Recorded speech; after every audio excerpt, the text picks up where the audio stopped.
hapon kanatong tanan. Hapon. Dayon ang Dios sa walay katapusan. May akong handong upag ampo nga mag-glorify ang atong Ginoo sa ato ang pagtuon karon. Ako ang i-present sa inyo ha is the Church Babylon. Sa gina-establish ang church or Seventh-day Adventist Church, nag-establish ni Sister Ellen White o maupod ni nga iglesia ang ipakamatyan or dito gid si Sister Ellen White namatay sa Seventh-day Adventist Church General Conference nga ang headquarter kay naa sa Washington DC. In 1863 na established unya ang maong iglesia mga kaigsunan matud pa diri sa Testimonies to Ministers page 15 taas kayo no. Ang dunon. So matud pa diri kay ingin sa diri nga I testify to my brethren and sisters that the Church of Christ, enfeebled and defective as it may be, is the only object on earth on which He bestows His supreme regard. Though pag-establish sa Seventh-day Adventist Church, dili siya putli daan. Okay? Naa ganito ang prophet, maupoy pag-establish. Kay iyang gi-testify nga enfeebled na gyud ang iglesia. Nakuha na ito mga kaigsunan. Pero, nya depektibo pa gyud siya. Pero, bisan man inani iyang kondisyon, grabe gihapon ingon sa diri maulang ni ang object sa Dios or object nga naa diri sa kalibutan nga naa ang iyahang supreme regard. Gihatag niya ang pinakadako niya nga pagtagad. Bisan kini enfeebled and defective. Another passage, Testimonies to Ministers, page 45. Has God no living church? Kinsa nga iglesia ang iyang ingon ani? Katong na-establish, katong Seventh-day Adventist Church General Conference, ingon siya nga, ang Dios ba walay iglesia? Ingon na siya, He has a church. Aduna siya iglesia. But it is the church militant, not the church triumphant. Unsa nang militant mga kaigsunan? Nakibisog pa. Militante pa, not the church triumphant. Sa triumphant? Nagbadinaugon. Puro na mga trigo. Wala na ibong layon. We are sorry that there are defective members, that there are tares amid the wheat. Unsa daw to? Dunay mga depektibo nga mga miyembro, kay dunay mga bunglayon taliwala sa mga trigo mga kaigsunan. Okay? Sunod nga passage, Testimonies for the Church, volume 8, page 42. Now the church is militant. Now we are confronted with a world in midnight darkness, almost wholly given over to idolatry. So kuyo kay mga kaigsunan, subo kayo ang kondisyon sa iglesia, ngano man ingana ang kondisyon sa church. Matod pa sa Testimonies to Ministers 45 to 46, kay while the Lord brings into the church those who are truly converted into its fellowship, Satan at the same time brings unconverted into its fellowship. So samtang si Christ nagpugas og maayong binhi, nagpugas pod si Satan og daotang binhi sa sulod sa iglesia. Ingon din sa dito, there are two opposing influences continually exerted on the members of the church. Unsay continually? Padayon. Magapadayon gyud. Kahunong or wala? Wala. Pero nganong nahimo siyang depektibo, nganong nasudlan og bunglayon? Unsay karakter aning mga bunglayon? Ingon sa dito nga, there's the one class sa sulod sa iglesia, page 46 sa Testimonies to Ministers, kay work for the purification of the church, while the others unsa man nagabuhat sa pagpadugta sa iglesia. So duha na ka membro sa sulod sa church. Ang buhat sa isa naga-purify, nagatuman sa tanan nga mga prinsipyo sa Dios. Ang usa ka grupo pod kay nagapadugta, and more ang grupo sa nagapadugta. Mas more ang groups or group, more in number sa katong mga gipugas ni Satan nga mga bunglayon. Kay nasa usa ka uma ang bunglayon ug ang trigo. But the days ingon din sa diri, apan ingon ang Dios nga bisan ingani ang iglesia sa Dios dunay trigo ug bunglayon, but the day is coming when in which the battle will have been fought, the victory won. Niingon siya, naisaad ang Dios nga moabot ang adlaw nga maaway, madaog ang away, unya makabaton gyud og kadaugan mga kaigsunan. Maaway ang battle and then the victory won. Another passage, Evangelism 707. Evangelism 707, the work is soon to close. Ang buhat moabot sa umalabot nga musira na kini. The members of the church militant, ang mga miyembro sa iglesia nga militante who have proved faithful will become the church triumphant. So ang mga miyembro sa iglesia nga gi-establish sa Dios pinagi kang Sister Ellen White nga dunay mga depektibo ug mga bunglayon, moabot ang panahon nga katong mga faithful mo'y mo compose sa triumphant nga church. Kinsa to nga mga membro sa church nga militant, maoy mo compose sa church triumphant kung mapruweba nga matinud-anon mga kaigsunan. Another passage, ang pangutana na karon is the church Babylon. Okay? Babylonia ba ang iglesia nga gitukod sa Dios? Ug mao ning hinungdan nga nangguwa ang laing daghan kaayong mga grupo. Okay? The selected messages, book 2, page 66. God is leading out a people. He has a chosen people, a church on the earth, whom He has made the depositaries of His law. He has committed to them sacred trust, and eternal truth to be given to the world. He would reprove and correct them. So, ang Dios yun, dunay iglesia, nagalid siyang mga katawhan, pinili nga mga katawhan, unya mooy gideposituhan niya sa tanan nga sa mga kamatuoran. Sa iyahang balaod, gishatag kanila ang sagrado nga pagsalig, and unya eternal truth to be given to the world. He would reprove, badlungon sa Dios ang iyang iglesia, and correct them. Iyahang kurihian. The message to the Laodiceans is applicable to Seventh-day Adventists who have had great light and have not walked in the light. Ang mensahe sa Laodicea, sa time pa ni Sister Ellen White, niingon na siya nga, ang message sa Laodiceans kay applicable sa Seventh-day Adventists, kani sila, kani nga grupo, ang na-establish in 1863 until now, kanang General Conference.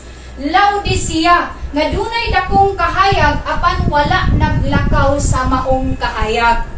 Ingon na siya, it is those who have made great profession but have not kept in step with their leader that will be spewed out of his mouth unless they repent. Kini pong mga members sunod sa Seventh-day Adventist Church na girepresentahan sa mensahe sa Laodicea kay maupod ang ipangluwa kung dili maghinulsol. The message to pronounce the Seventh-day Adventist Church Babylon and call the people of God out of her does not come from any heavenly messenger or any human agent inspired by the Spirit of God. So kaning na-establish nga iglesia, daghan kayo mga katawhan or nanungha nga mga katawhan nga pagatawgo nila ang church nga Babylonia, unya pagwaon ang mga katawhan gikan diha ug ipa-join sa ilahang bag-o nga grupo. Padayon ta kung kani sila nagamensahe, ingon sa dito nga not inspired by the Spirit of God, mga kaigsunan. Padayon ta, Testimonies to Ministers, page 42, to claim that the Seventh-day Adventist Church is Babylon is to make the same claim as does Satan. So, usa ani sa ga-claim gyud ani nga boldly kaayo ga tudlo nga Babylonia ang church kay kining isdam.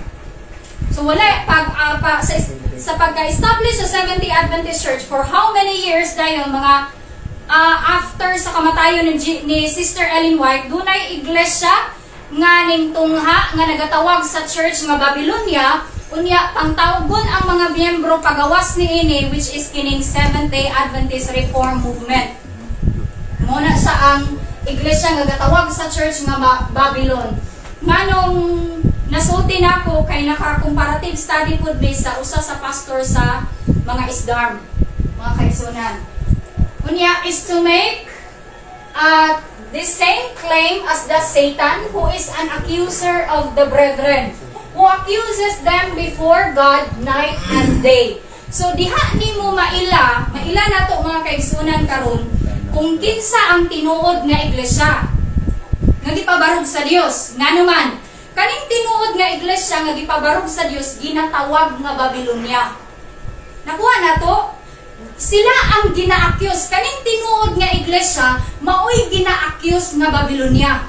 Dili gyud kaning iglesia nga mga bakak karon nga mga pundok nga nang tindog, maoy dili tinuod nga iglesia kung wala gina-accuse nga Babylonia. Kay ang nasulat, ang tinuod nga iglesia paga-i-accuse nga Babylonia ug ang mga katawhan pagwaon diha. To call the people out of her. So ang imong grupo or imong iglesia nga imong gibarugan, wala na ginatawag nga Babylonia, then that is not the true church. Kaya ang tinuod nga iglesia pagatawgon or akusahan nga Babylonia. Makuha na tumapay kisunan. Padayon, sama sila kang Satan nga nag-accuse sa mga katawhan sa Dios day and night. The Seminars to Ministers, page 58 and 59. My brother, I learned that you are taking the position that the Seventh-day Adventist Church is Babylon, and that all would be saved must come out of her. Ingon siya diri nga, nagkaton ko nga nagbarog ka sa posisyon nga ang Seventh-day Adventist Church kay Babylon. Sa time pa ni Sister Ellen White, mga kaigsunan. Unya, ang tanan dayon nga maluwas gikan dinha kinahanglan mubuwa sa maong iglesia. Kuya no, you are not the only butanga.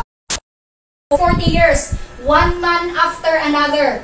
For 40 years, I know, grabe ang nahitabo sa iglesia kay one man after another, na anakoy isa, paghuman sa isa, na anakoy mutungha, nga magtindog, claiming that the Lord has sent him with the same message, but let me tell you, as I was designed to create confusion among the churches. Kinsa nga church karon ang ginatawag og Babylonia? Among the mga offshoots nga ginatan-aw nato or nailhan nato, unsa gyud nga church ang ginatawag og Babylonia? Nga diri ni ma-apply. Wala gyud lain ang Mother Church. What gyud lain? Dili gyud ang IMS, dili ang ISDARM, dili ang usa pa nga mga grupo. Wala gyud na sila ginatawag og Babylonia. Tinuod dili? Tinuod, ang Mother Church ragyod maoy ginatawag og Babylonia. Kay nasulat daan nga ang tinuod nga iglesia sa Dios pag-aakusahan nga Babylonia. Kuha na to mga kaigsunan. Ingon na sa diri, my brother, you are certainly off track. The second angel's message was to go to Babylon, the churches, proclaiming her downfall and calling the people to come out of her. My brother, if you are teaching that the Seventh-day Adventist Church is Babylon, you are wrong. God has not given you any such message to bear.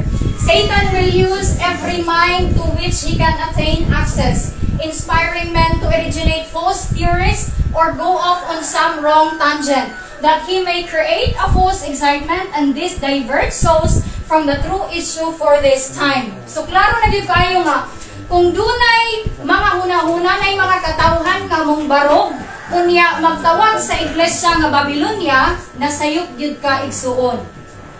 Ingon sa diri, I presume that some may be deceived by your message because you are full of curiosity and desire for some new thing. Another passage, TM 37, those who assert that the Seventh-day Adventist churches constitute Babylon or any part of Babylon might better stay at home. So may pagmagpuyo na lang sa panimalay.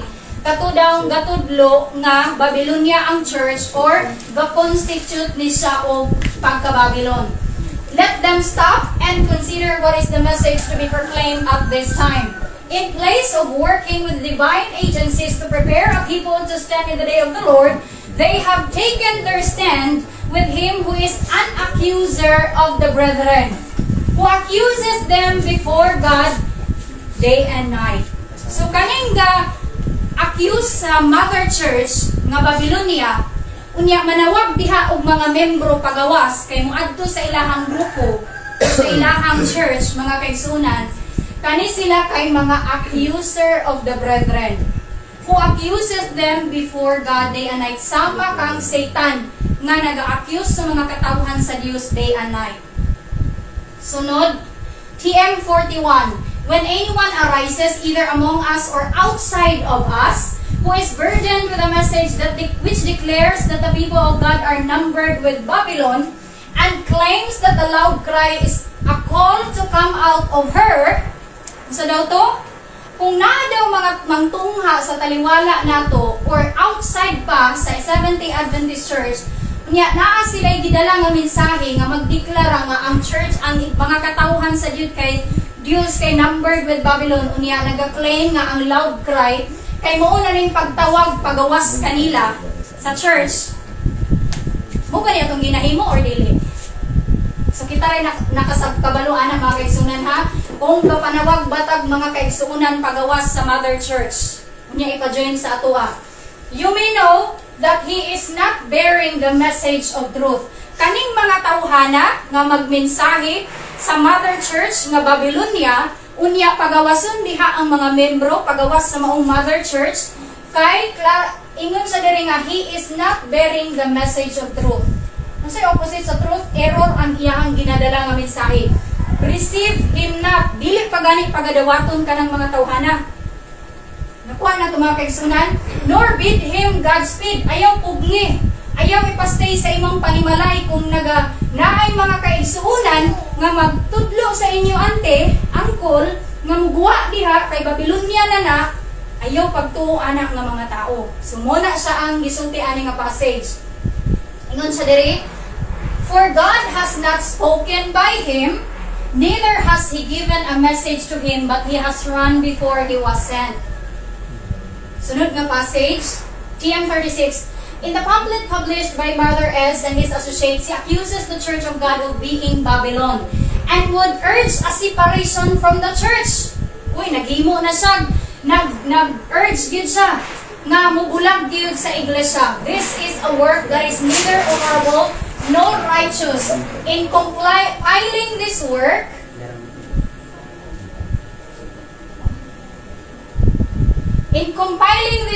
they have used my name. Ginagamit nila ang mga angalan ni Sister Ellen White o ganiyang mga sinulat para pagsuporta sa ilahang mga pagtulunan nga gidisapprove niya and denounce as error. The people to whom this pamphlet will come will charge the responsibility of this false position upon me, when it is utterly contrary to the teachings of my writings and the light which God has given me. So kaning mensahe nga magtawag sa church nga Babylonia, pagawason ang mga miyembro diha, unsa daw to? Dili ni, gidisapprove ni, and gidenounce as error, matud na ni Sister Ellen White. Ingon din siya diri, I have no hesitancy in saying that those who are urging on this work are greatly deceived. Ilabihan ang pagkalingla niini nga mga tawhana. Sunod na passage, conclusion, those who pronounce that the church is Babylon does not come from heavenly messenger or any human agent inspired by the Spirit of God. Second, he is an accuser, the brother of the same as Satan. The devil deceives him. The message is of satanic divisions designed to create confusion among the churches. Might better stay at home. Let them stop.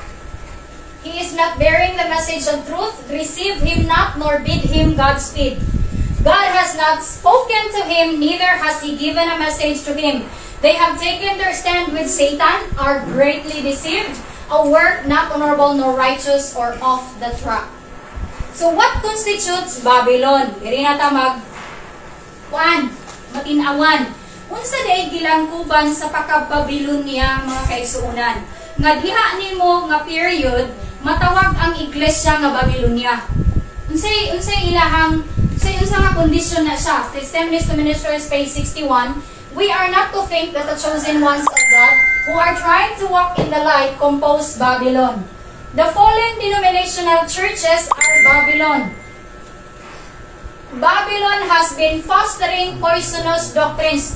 Kung tun-ani natong fallen denominational churches, it represents mga protestante that were once pure na himong na backslide. Tungod kay giwala nila gidawat ang message ni Sister Ellen White ug ni William Miller in 1844. Mabasa nato sa unahan. Ingon na siya diri, Babylon has been fostering poisonous doctrines, the wind of error. Kining Babylon mga kaigsunan, nagadala ni sila mga poisonous doctrines, wine of error. This wine of error is made up of false doctrines such as the eternal immortality of the soul. Mo ni sulod sa wine of error nga gidala aning Babylonia or matawag nga Babylonia. Natural immortality of the soul. Muni sulod sa wine of error. Sunod, the eternal torment of the wicked. Ikaduha, the denial of the pre-existence of Christ prior to His birth in Bethlehem. Gideny nila nga nag-exist na si Jesus Christ before sa iyang pagkatao. So, okay, muna ang nakasusulod sa wine of error sa Babylonia. Ingon din siya, and advocating and exalting the first day of the week above God's holy and sanctified day. So nakuha na ito mga kaigsunan. Ang mahimong Babylonia kay nadala ni ini nga mga doktrina. Dili ka ng rason nga ay nagwar manggod atong tuan unya na ay portion sa mga katawhan sa Dios nga niapil sa war unya nahimo na dayong Babylonia ang church. Dili na mao ang reason mga kaigsunan. Kundi ang reason nga mahimong Babylonia kay i-exalt ang first day of the week above God's holy and sanctified day. Ituboy nila ang Domingo, dili ang Sabado. Unya, gatuo sila nga inig kamatay, immortal na ang kalag. Gatuo ang Seventh-day Adventist ang Mother Church? Wala. Wala yun mga kaigsunan. Okay? Ga-advocate ba of first day of the week ang Mother Church? Wala. So, Babylonia siya, dili. Dili sa Babylonia. Okay? Padayon ta mga kaigsunan, our name is a standing rebuke to Protestant world. Ingon sa dere, Testimonies for the Church, Volume 1, page 223, the name Seventh-day Adventist is a standing rebuke to the Protestant world. Here is the line of distinction between the worshippers of God and those who worship the beast and receive his mark. Sunod, who named our church? We are Seventh-day Adventists. Are we ashamed of our name? And we answer, no, we are not. It is the name the Lord has given us. It points out the truth that is to be the test of the churches. Kanila nga iglesia, mga kaigsunan, kay maulag ito, depektibo o infibo. Kay unay mga bunglayon. Never to be ashamed of our name. We are Seventh-day Adventists, and of in this name we are never to be ashamed as a people. We must take a firm stand for truth and righteousness. Sunod is the General Conference, the Voice of God. Mo niyang pangutana karon. Kay ang Seventh-day Adventist Church, naaman sa iyaha ang message sa third angel's message or the first, second, and third angel's messages. Mo ba ni ang tingog karon sa Dios is the General Conference, the Voice of God. Ang tubag dayon, you have no right to manage unless you manage in God's order. Are you under the control of God? Do you see your responsibility to Him? That these men should stand in a sacred place to be as the voice of God to the people. Wala na nato gidinay as we once believed the General Conference to be, that is past. What we want now is reorganization. General Conference Bulletin 34th Session, Volume 4, Extra number 1 of April 3, 1901. So nagtawag si Sister Ellen White sa iyang kapanahunan og reorganization sa Seventh-day Adventist Church, ang General Conference. Pero na-reorganize mga kaisunan, wala mga igsuon. Ang nahitabo, ingon din siya. What do we need since the General Conference is no longer the voice of God?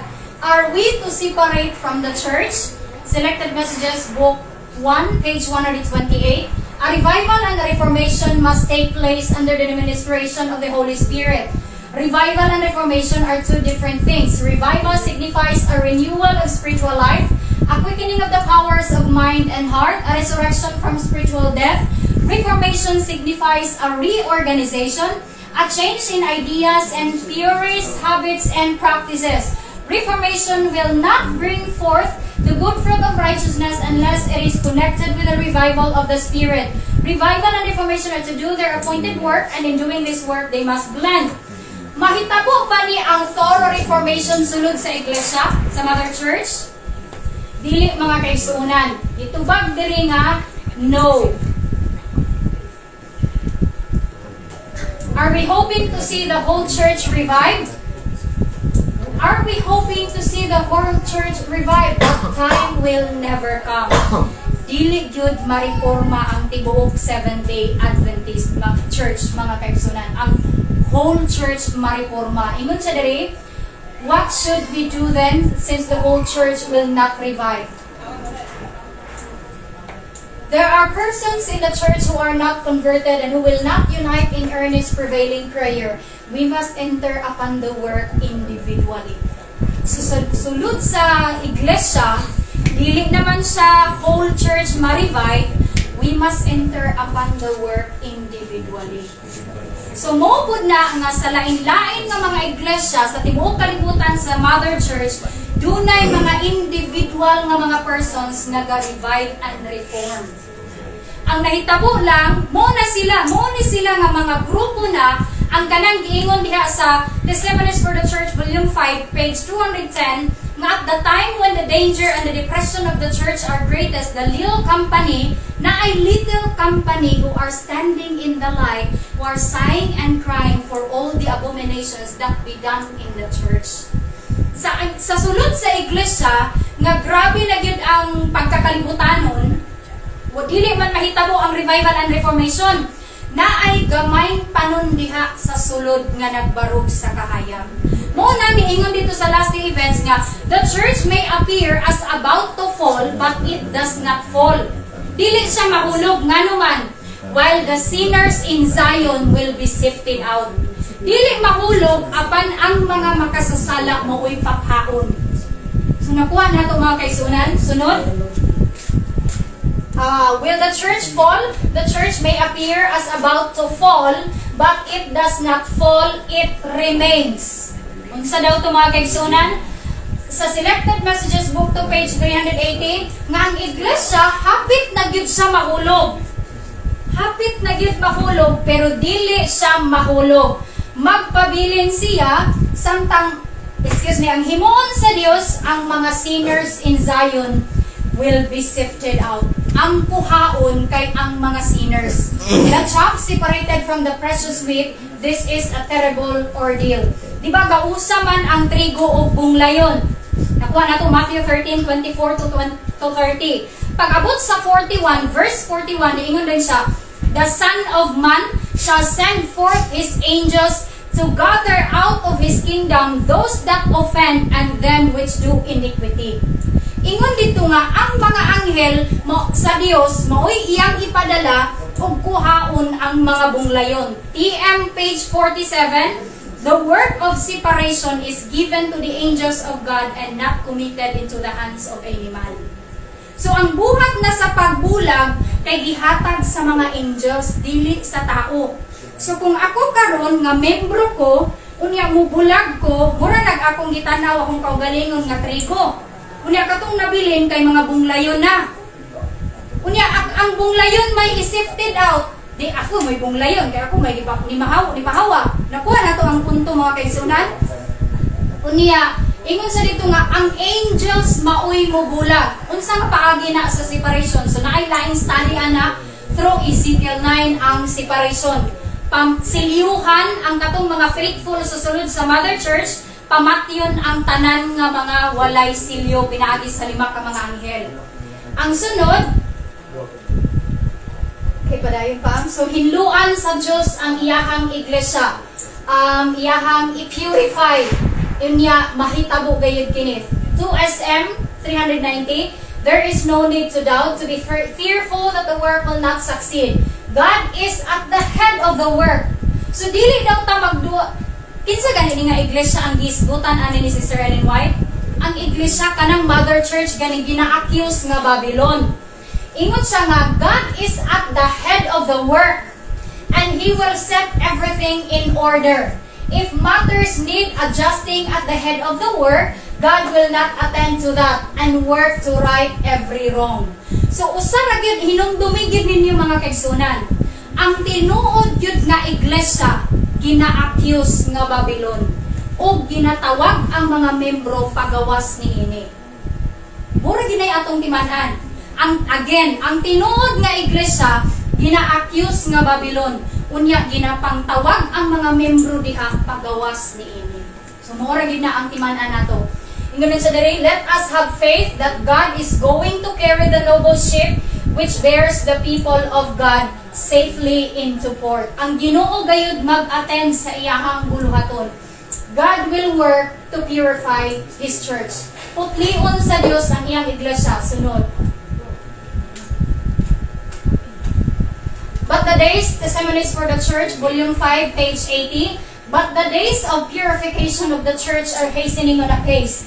God will have a people pure and true. In the mighty sifting soon to take place, we shall be better able to measure the strength of Israel.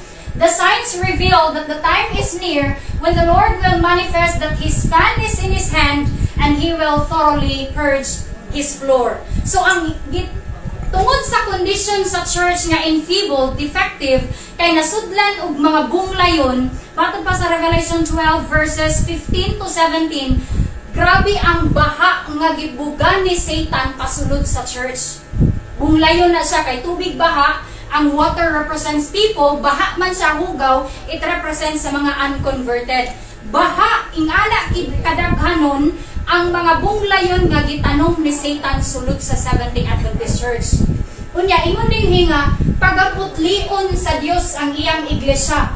Paphaon or pamation or isefted out ang tanan nga mga bunglayon. Ingon din siya, the signs reveal, okay, padayon, lain na passage. Disseminist Ministers, page 373. The Lord will work to purify His church, mga kaigsunan. So, ang Dios magabuhat sa pagputli sa iyahang iglesia. Kung ako karon na ako'y grupo nga gibarugan, unya, maugyug ka ni amo ang tinuod nga grupo, naabay, gitunan ba namo, nga ang nagatudlo ba ko sa sulod sa akong grupo, nga ang Dios i-purify ang among iglesia? Mga kaigsunan, no? So, ako ginang pamalandungan. Kay ingon man siya diri nga the Lord will purify His church. Kinsa man nga iglesia niyang i-purify? Ang Mother Church, okay? Nga ginatawag og Babylonia. Okay, gina-accuse nga Babylonia. I tell you in truth, the Lord is about to turn and overturn in the institutions called by His name.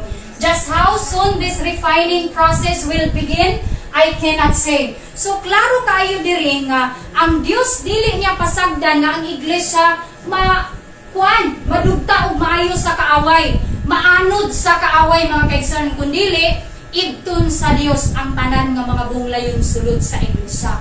Ingon sa diri, ingon siya nga, just how soon this refining process will begin, I cannot say, but it will not be long deferred. He whose fan is in his hand will cleanse his people of its moral defilement. He will thoroughly purge his floor. Pagahinluan gyud sa Dios ang iyahang iglesia, ang Mother Church, mga kaigsunan. Dayon ang mabilin na lang kay ang katong mga trigo na lang. Mao dayon to ang bubuan sa Lateran in power ug mao dayon ang mag-loud cry panahon sa Sunday law. Okay, padayon ta. Great Controversy, page 425. While the investigative judgments is going forward in heaven, while the sins of penitent believers are being removed from the sanctuary, there is to be a special work of purification, of putting away of sin among God's people upon earth. This work is more clearly presented in the messages of Revelation 14. So, na-special nga pagputli sa iyahang iglesia, mga igsoon. Testimonies for the Church, Volume 1, page 100. God is sifting His people. He will have a clean and holy church. So, naway dakong panagbulag na mahitabo sulod sa iglesia. Unya, ang Dios dayon, kung will have, future tense dili. Future tense. Doon na dayon siya, hinlo o balaan ng iglesia. We cannot read the heart of man, but the Lord has provided means to keep the church pure. A corrupt people has arisen. So, klaro na yung kayo diri nga, sa sulod sa gi-establish sa Dios nga iglesia, mga kaigsunan, dunay mga corrupt nga mga katawhan ang mingtungha. What na to, mga kaigsunan? Who could not live with the people of God. They despise reproof. So, kini nga mga katawhan kay di sila gusto sa wayon, badlungon, would not be corrected. They had an opportunity to know what, to know that theirs was an unrighteous warfare. They had time to repent of their wrongs, but self was too dear to die. They nourished it and it grew strong, and they separated from the trusting people of God, whom He is purifying unto Himself. We all have reason to thank God that a way has been opened to save the church. For the wrath of God must have come upon us if this corrupt. So, kaning tinuod nga iglesia sa Dios kay dunay mga corrupt pretenders sa sulod. Ug mao ni ang nagapadugta sa sulod sa iglesia. Every honest soul that may be deceived by these disaffected ones will have the true light in regard to them. And if every angel from heaven has to visit them to enlighten their minds, we have nothing to fear in this matter. As we near the judgment, all will manifest their true character, and it will be made plain to what company they belong. The sieve is moving. Let us not say, stay thy hand, O God. The church must be purged, and it will be. So, ang punto diri mga kaigsunan nga, pagaputlion yun sa Dios ang iyahang iglesia. Aron motungha kani, what happens after the purification? Pag maputli na ang church, Isaiah 51 verse 1, Zephaniah 3 verse 13, Isaiah 60 verse 21, Isaiah, matuman na ni siya kining mga verses nga naa diri. Yun niya, KK 725, clad in the armor of Christ's righteousness, the church is to enter upon her final conflict, fair as the moon. So pag ma-purify na ang church, nga puro na lang mga matarong, katong nasilyuhan, ingon sa diri, masuluban na sila sa pagkamatarong ni Kristo. Unya, mosulod na sila sa final niya nga pakig-away. Kining iglesia mga kaigsunan nga gi-purify sa Ginoo. Fair as the moon, clear as the sun, and turbo as an army with banners. She is to go forth into all the world, conquering and to conquer. Pag ma-purify ang Seventh-day Adventist Church, ang Mother Church, kay mutungha na ning iglesia nga putli. Unya, mao na ni siyang period nga mabukuan siyang Pentecostal power and loud cry sa tibuok kalibutan. Okay? Mao na siya mga kaigsunan. Sunod. What is the appearance of the church at the second coming of Christ? So, kabalo naman tanaw, Ephesians 5:27. Sige pa dayon pa. Is there a prophecy? Kani importante ni mga kaigsunan. Is there a prophecy that the SDA church will become Babylon? Okay? Okay, di ba? Ang atong basihan lagi mga kaigsunan, ang Bible o SOP sa ato ang pagtulunan. Karon ang pangutana karon, doon na ba'y propesiya? Kay once kung prophecy, pwede na matuman na sa umalabot. Pwede na nga inigkamatay ni Sister Ellen White sa iyang pagkamatay, after sa iyang kamatayon, dito pa matuman. Pinakuha na ito mga kaigsunan. Ang pangutana, is there a prophecy that the SDA Church will become Babylon? The answer is no. Asa mabasa mga kaigsunan? Review and Herald of October 3, page 1893, paragraph 12. The Lord has sent messages of warning and entreaty, messages of reproof and rebuke, and they have not been in vain. But we have never had a message that the Lord would disorganize the church. Again, mga kaigsunan, ingon siya nga, ang Diyos nagapadala og mga mensahe sa pagpahimangno, mga paghangyo, mensahe sa pagbadlong o pag-rebuke, and they have not been in vain. But we have never, wala yun tay, mensahe nga ang Diyos mo disorganize the church. Uy, yang bukon, na ay mubula nga, muangko na dahil nga, muuni sila ang tinuod nga grupo. Or amoy sabay pangsulti nga mga term nga panggamiton nya i-disorganize ang church. We have never had the prophecy concerning Babylon applied to the Seventh-day Adventist Church, or been informed that the loud cry consisted in calling God's people to come out of her. For this is not God's plan concerning Israel. Daghan kayo katudlo mga kaigsunan nga loud cry na karon. Kunya apil sa loud cry kay pagwaon ang mga membro pagawas sa Seventh-day Adventist Church. Kay Babylonia na pud na apil na siya ka Babylonia. Pero ang tubag diri sa pangutana kay wala gayoy propesiya nga ang Babylon ma-applied sa Seventh-day Adventist Church. Unya ang loud cry kay apil ni ang pagtawag sa mga katawhan sa pagguwa gikan niini nga iglesia. Unya, for this is not God's plan concerning Israel. Unya, dili siya disorganize the church. So, saad ni sa Ginoo, a prophecy ni sa Ginoo. So, kung masabtan na nato mga kaigsunan, as it is written. Sunod. Revelation 14 and 18 is yet future. So, ito ni basahon mga kaigsunan. Great controversy, page 389 and 390. The second angel's message of Revelation 14 was first preached in the summer of 1844. And if it then had a more direct application to the churches of the United States, where the warning of the judgment had been most widely proclaimed and most generally rejected, and where the declension in the churches had been most rapid. So, ingon sa diri nga, ang second angel's message, okay, ang second angel's message of Revelation 14, asa gani ni siya i-apply, kisay giwalihan ani. Ang mga Protestant churches. Kano sa gani na-organize ang SDA Church? 1863. Naanay SDA Church aning 1844? Wala pa'y Seventh-day Adventist Church. In 1844, mo pa'y pagtungha ni Sister Ellen White. October 22, 1844, nabalo, grace disappointment ang William Miller. Pagka-December, mo pa'y pagdawat ni Sister Ellen White sa Sabbath Truth, December 1844. So, in 1844, wala pa'y Seventh-day Adventist Church. Okay?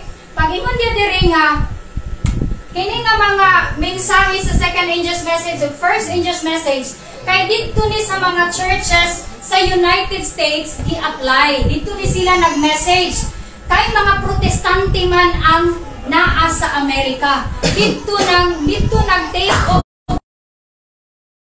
book or naka-find comfort ba ang mga protestante during sa Dark Ages.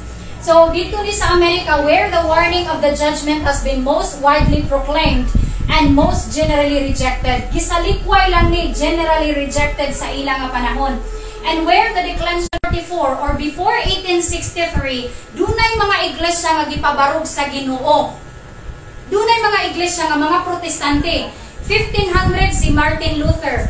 Pagkasunod ni Martin Luther ang Presbyterian Church, si John Knox. Sunod ni John Knox, si John Wesley, ang Methodist Church. Dito si Sister Ellen White gikan. Sunod ni John Wesley, si Alexander Campbell, morning founder sa Baptist Church. Morning nga mga iglesia, ang mga denominational Protestant churches. Then, ang sunod ana si William Miller. Kini nga mga iglesia, maoy, dini gitawag aning nag-decline, mga kaigsunan, had been most rapid. But the message of the second angel did not complete. As they have continued to reject the special truths for this time, they have fallen lower and lower. So kining, mga iglesia, sa pag-declare ani sa first phase nga pagka-fulfill sa time ni William Miller, wala pa ang tibuok nasod or tibuok kalibutan na painom sa iyang kupa sa iyang pagkabigaon. Nakuha na to ang punto. Sa final nga fulfillment, kay matuman ni siya kung ang tibuok nasod na makainom na sa iyang kupa sa iyang pagkabigaon. Katong sulod sa wine of error ba? Nga katong tibuok na gyud kalibutan, makamudawat na sa Sunday or i-exalt na nila ang Sunday worship. So diha pa dayon ma-apply nga kining Babylon is fallen, is fallen. Yun na siya diri, the spirit of world conforming and indifference to the testing truths for this time, for our time exists, and has been gaining ground in churches of the Protestant faith in all the countries of Christendom. So asa ang katong mga churches, unsa nga mga churches ang nag-lower nga na-fallen? Sa time in 1844, ang mga Protestant churches. Protestant faith. Kinsa to nga mga iglesia? Motong Lutheran churches, Presbyterian churches, Methodist churches, unsa pa gyud Baptist church, mga kaigsuonan. Kay didto man nagwali si William Miller sa mga Protestant churches. Wala pa'y Seventh-day Adventist Church atong panahon na. Wala itong mga igsuon. Ngayon sa diri. And these churches are included in the solemn and terrible denunciation of the second angel.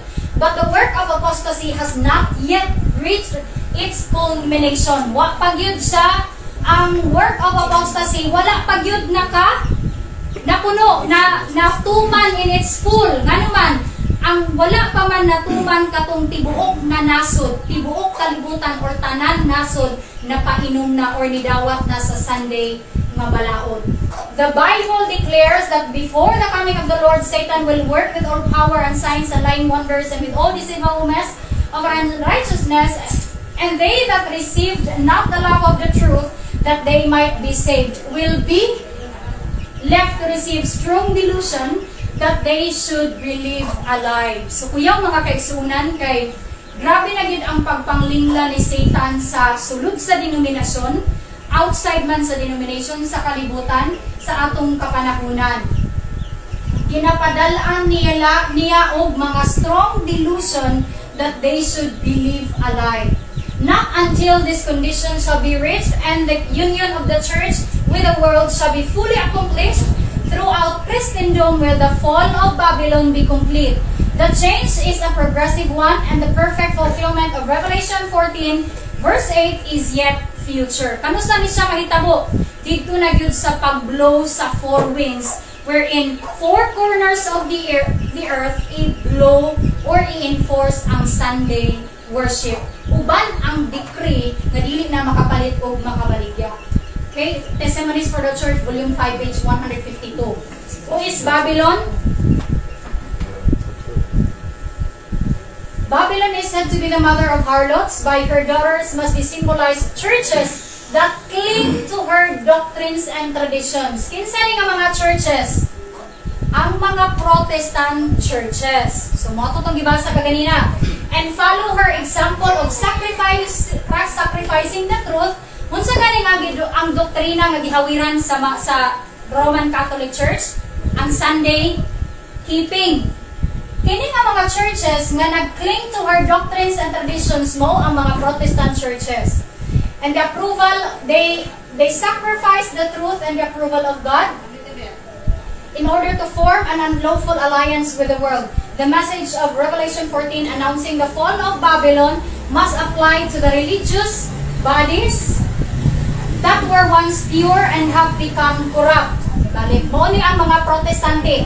Since this message follows the warning of the judgment, it must be given in the last days. Therefore, it cannot refer to the Roman Church alone. Wala ni nag-refer lang sa Roman Church. Apan apil tong mga churches nga once pure and have become corrupt. Mo ni ang mga Protestante.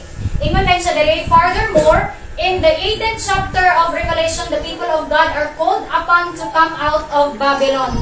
According to the scripture, many of God's people must still be in Babylon. And in what religious bodies are the greater part of the followers of Christ now to be found? Asa man ang mga followers of Christ, karon mga kaigsunan nga, daghan kayo sila makaplagan. Which is, ma-apply tong at the 11th hour, thousands upon thousands ang makonvert. Ikan sa mga Protestante in the various churches professing the Protestant faith, mga kaigsunan. So, dunay flock ang Dios sa sulod sa Mother Church, sa Seventh-day Adventist Church. Duna po'y flock ang Dios sa nga naa pa sa Babylonia. Nga muna sila ang pangtawgon panahon sa lawkray.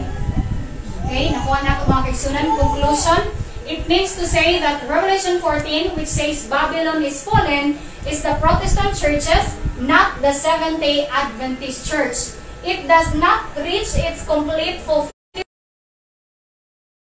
where the churches experience a moral fall in consequence of the refusal of the light of the Advent message.